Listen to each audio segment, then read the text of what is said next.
En 1974, date de l'élection de Giscard, la France comptait déjà de nombreux citoyens d'origine immigrée, alors majoritairement d'origine européenne, polonais, belges et surtout italiens, portugais et espagnols. Ces derniers entrés massivement en France en 1939 lors de la défaite de l'armée républicaine. C'est à la demande du grand patronat, soucieux d'obtenir de la main-d'œuvre à bon marché, que la politique d'immigration fut initiée.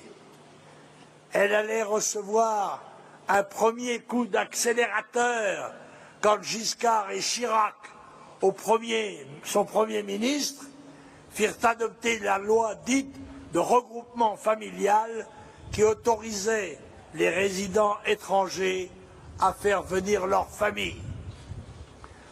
La pompe était amorcée.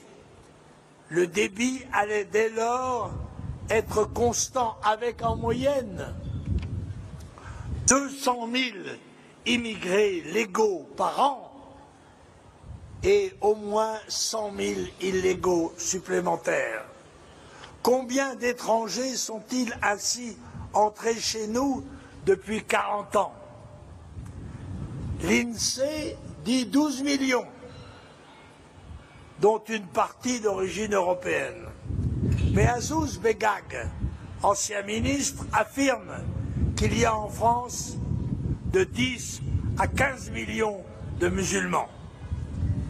Parallèlement, l'implantation de l'islam s'est accélérée. En 20 ans, des milliers de mosquées ont été construites.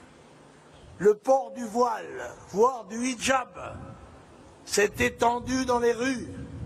Les boucheries halal se multiplient au mépris de la loi française qui interdit l'égorgement sans étourdissement des animaux. Partout, la charia exerce une pression constante. Il y a là évidemment un processus d'islamisation de la société qui est en cours. Cette politique servilement suivie par les gouvernements de gauche comme de droite obère gravement les budgets sociaux et le budget national, et particulièrement a participé largement au creusement de la dette. À ce jour, 2200 milliards d'euros